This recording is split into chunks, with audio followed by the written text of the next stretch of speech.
Hey everybody, welcome back. We kind of wanted to put out more videos at a more consistent rate, and that was the plan. And then about a week after we shared the first video, George Floyd was murdered. And, we wanted to grieve, and we wanted to support those directly involved, and we wanted to be there for our community. And so we obviously didn't post any videos. And so even this video, what I want to do for this video is talk a little bit about what I think we as Christians need to do in times like this.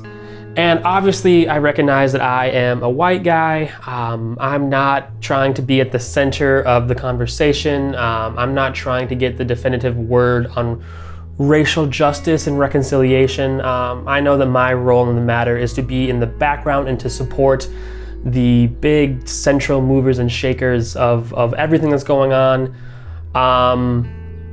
That's not what this is about. This is a video kind of talking about the people whose lives and whose worlds, whose spheres are separated from the things kind of going on in the world. Because the world is full of pain and suffering and sorrow.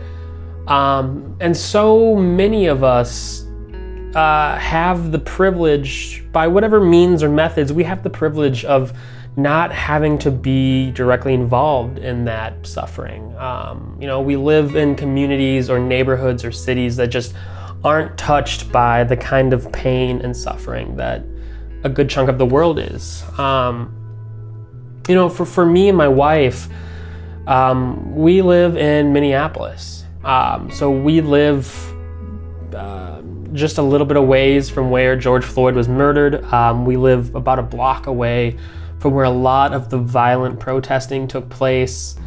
For about 2 weeks straight, we didn't sleep because we couldn't sleep. From hearing helicopters and gunshots and screams of anger and pain, watching live feeds and calling friends and loved ones, just really like being so in it, just being in the smack dab in the middle of all the protests going on.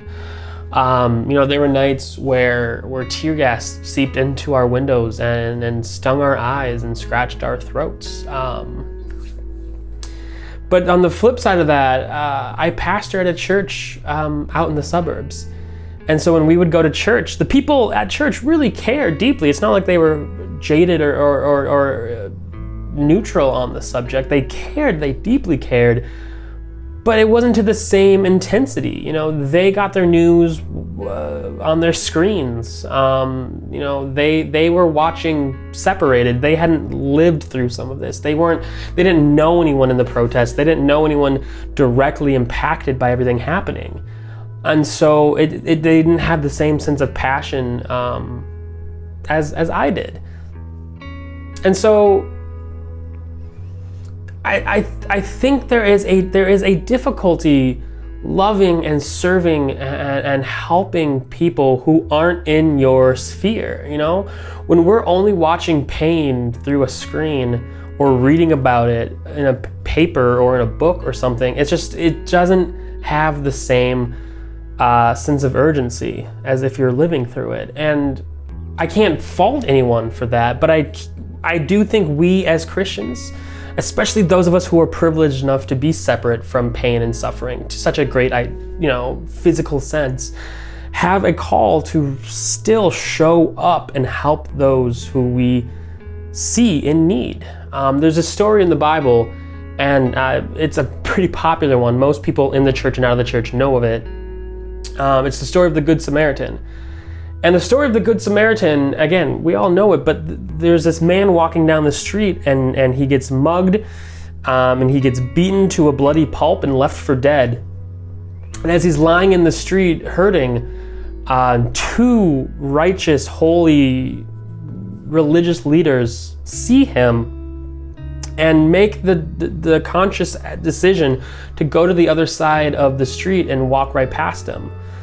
And it takes the Samaritan man walking up to help him up, to put him on his donkey, to carry him to the nearest inn, to clean and bandage his wounds and pay for his time in the end, pay his way at the end so that he can take time to rest and recuperate and heal. And so, I mean, again, it's a classic story. And so we've heard sermons and we've heard people talk about it. And generally it boils down to don't be a dick to other people. But the true depth of the story is so much deeper than that. Jesus is talking about a Samaritan and a Jew, two people who in that day and age, in the first century of Israel, in and around Israel, hated each other, reviled each other. They would be hostile and they would actually be violent against each other. The point of the story is we have a Jew who is hurt and a Samaritan who's willing to help. And so Jesus is saying is that there is no reason to not help anyone you see in need. It doesn't matter what their race is, what their class is, what their religion is, where they live, or how they live. They can disgust you to your core, and that doesn't give you any less reason to actually go out of your way to help them if they need it. And so back in that day and age, obviously the way that you saw people in need was literally seeing it with your eyes. I mean, there was no news, there was no social media. You were only aware of who needed help by physically seeing them. But today, we see the world. We get minute by minute updates on what's going on in the world. We can go on and find what's happening any corner of the world at any time. And so we can learn who needs help and who's in need and what's happening. And so we get to choose how much of the world we see. You know, we can spend all of our time watching dating shows and cooking shows and fluff and reading fluff and comfort and not diving into the world as it is right now. And you know, that's not the worst thing in the world. I mean, sometimes we need comfort and sometimes we need to take a break. We're called to Sabbath.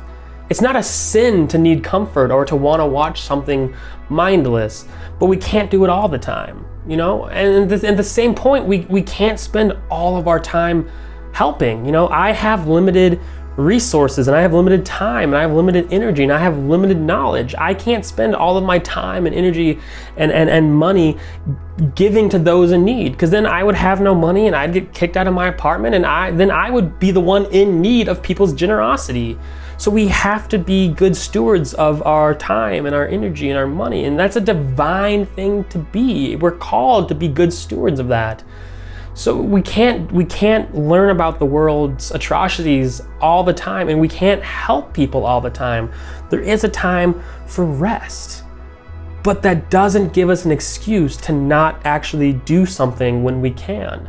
You know, that doesn't give us an excuse to not do anything ever. We need to help those in need when we have the opportunity to do so. And so you might be asking yourself, how can I? If I live far away in a place of comfort and privilege, how can I help those far away from me who are in need? And so here's just a few little things I think are very, very helpful in that manner. The first thing, just educate yourself. You know, the world is full of different terrible things happening, and we can be overwhelmed in what is actually going to be beneficial to people. So we need to first and foremost learn. You know, learn about war and famine and poverty and sickness and racial justice and police brutality and any of the other millions of things going on in the world. And it's so easy to find it. Go online, watch a documentary, read a book, watch a news story, hear a speech, talk to a friend that you know who's actually involved in that problem if they have the mental health to do so. You know, being involved in an issue is taxing on people's energy and time and mental health. So if they're in a place to talk with you, great.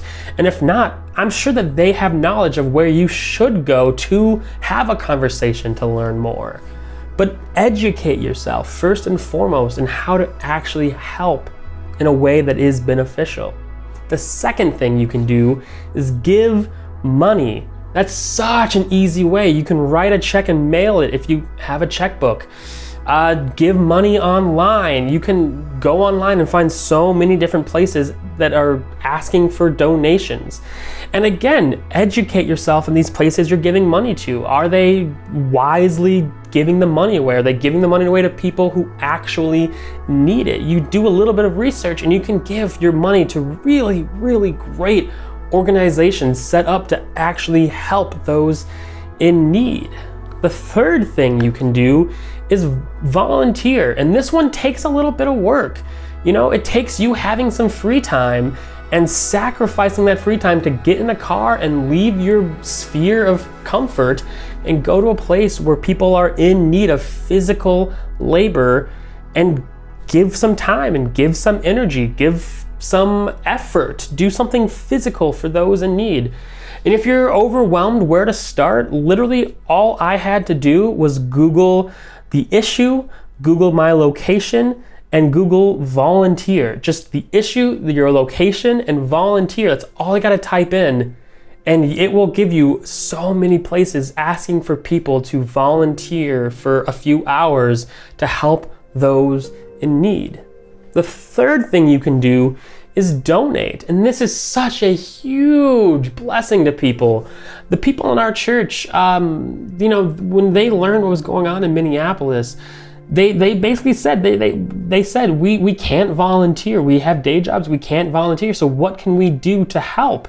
And so we reached out to a friend of ours that lives in pastors in Minneapolis and said, hey, what does your community need? What the people that you're working with and helping right now, what do they need more than anything? And they got back to us and said, baby supplies, diapers, formula, toys and books and juice and the little mushed food and water and baby supplies. We need baby supplies.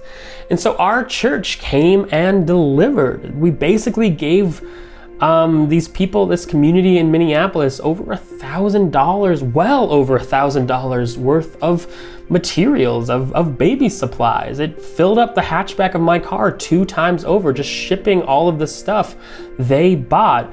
My wife actually posted on social media talking about this drive we were doing, and she had friends out of state set up a fund and donate money so that me and her could go to the store and buy more supplies. It was such a huge and beautiful blessing to see how these small gifts, these small supplies, a small amount of stuff, how far it actually went in helping the very people who were being affected by all of the stuff happening in Minneapolis. The fifth thing you can do is just get creative. I'm not an expert on how to help people. I'm just a doofus with a camera on YouTube. You know your gifts, you know your passions, you know the resources you have and what you can do. Maybe it looks like cooking a meal for someone. Maybe it looks like giving your room, a spare room in your house to someone for a little bit, giving someone a ride, building someone a shed or a playhouse or building something. Maybe it looks like just texting a friend you haven't spoken to in a while and just check up on them. It doesn't have to be a world-changing thing you're doing. It can be something very small, because even the small, seemingly insignificant things so often can change a life. But the point of all of this is that we have to get involved in caring for our neighbors across the world, no matter where it is. And the beautiful thing about it is that we're not all going to have the same passions and the same drives. We being human beings have a finite amount of passion and time and energy. So we're not all going to care about the same stuff to the same extent and be able to offer the same amount of things to help. And that's okay. We don't all have to change the world. We just have to give what we can. Don't use any of this as an excuse to not do anything. You have to care about something. You have to care about someone, and you have to do something. You know, and we in the church so often get stuck and get bogged down, and we become these righteous, pious people, these religious leaders who see the man in the road bleeding and broken and cross to the other side and just keep going. You know, we need to stop using so many excuses for why we can't help, because oh, we live too far away, or the whole world is hurting. How do we help anyone? Or, you know, I don't believe in their lifestyle or what they believe in, or who they are, or what they are. And we use it as an excuse to not help people. But if you look at the story of the Good Samaritan, it doesn't matter. You know, social media means that we never live too far away to help people. If we live 1,000 miles away, we can still help people. And the Good Samaritan shows that it doesn't matter if we fix the whole world. You know, the Good Samaritan didn't solve crime in his city. He helped one person he saw in need. And it didn't matter who that person was. It didn't matter that that Jewish man represented everything that that Samaritan was supposed to hate. That Samaritan knew that because that Jewish man was simply a human being, it meant that he had value. He had worth simply for being alive. And that is the call that we have too. It doesn't matter who anyone is. If they have need, we need to help. And we're not going to do it perfectly. You know, I have made mistakes in helping people in the past, and I will continue to make mistakes helping people in the future because I am imperfect. But I will continue to imperfectly love my neighbor to the best of my ability as long as I can. The point of all of this is that we are called to love our neighbors, and not in a philosophical, I'll pray for them kind of way where we never actually pray for them at all, but in a real, physical, gritty, get your hands dirty, sacrifice some of your comforts kind of way.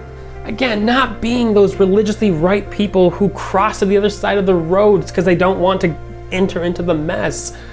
We need to actually do something. That is being the Church of Christ. That is being a good Samaritan. So, grace and peace to you, friends.